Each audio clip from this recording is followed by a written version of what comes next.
মানুষ দেখা এপিসোড 6। আজ আমি মানুষ দেখেছি দোকানে দোকানে, শহরের ব্যস্ততা, শব্দ, চাকা ঘূর্ণয়ন, সব কিছু চলছিল, কিন্তু চোখ আটকে গেল এক বৃদ্ধা মহিলার দিকে। দোকানের ছোট্ট কর্নারে বসে আছেন, হাতের মধ্যে সুতির থলে, যেন কিছু গোপন আছে। আমি কাছে গেলাম। কি করছেন? তিনি হেসে বললেন, কিছু না, শুধু বসে আছি।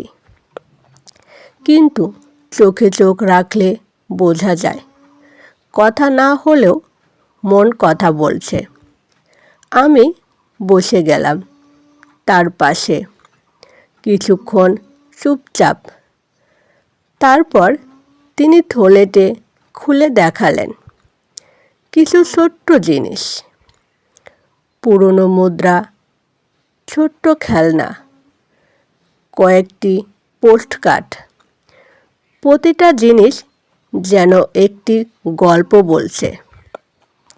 শহরে ভিড়ের বাহিরে ভগ্ন স্মৃতি আর ভালোবাসা অবশিষ্টাংশ। আমি জানতে চাইলাম, এই সব জিনিসগুলো কার? তিনি হেসে বললেন, যারা চলে গেছে। তবে আমি রেখেছি, যেন কিছুটা জীবিত থাকে। আমি বুঝলাম, মানুষ দেখা মানে শুধু মুখ বা কথার মাধ্যমে নয়। মানুষ দেখা মানে গোপন গল্প, স্মৃতি, অনুভূতিও দেখাও। দোকানের বাহিরে মানুষ ছুটছে, বাজার চলছে, কেউ থামছে না, কেউ না দেখে চলে যায়। কিন্তু আমি এখানে বসে বুঝতে পারলাম, নীরব উপস্থিতি কতটা শক্তিশালী হতে পারে। আমি বললাম, আপনার গল্প শুনে ভালো লাগলো। তিনি শুধু হেসে মাথা নেড়েছিলেন। চুপচাপ থাকা, পাশের মানুষকে অনুমান করার ক্ষমতা, এটাই মানুষ দেখার প্রকৃত অর্থ।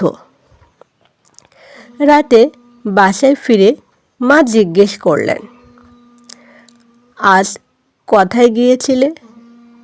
আমি বললাম, মানুষ দেখেছি। মা হেসে বললেন, সব মানুষ কি দেখা যায়? আমি জানি, হ্যাঁ, কখনো কেউ কথা বলে না, কখনো কেউ শুধু বসে থাকে, তবুও আমরা মানুষের উপস্থিতি অনুভব করতে পারি। আজ আমি মানুষ দেখেছি, দোকানের কর্নারে বসা বৃদ্ধা মহিলাকে, যাকে সবাই অচেনা মনে করে, কিন্তু উপস্থিতি, নীরবতা এবং স্মৃতি সব কিছুই তাকে জীবিত রাখে।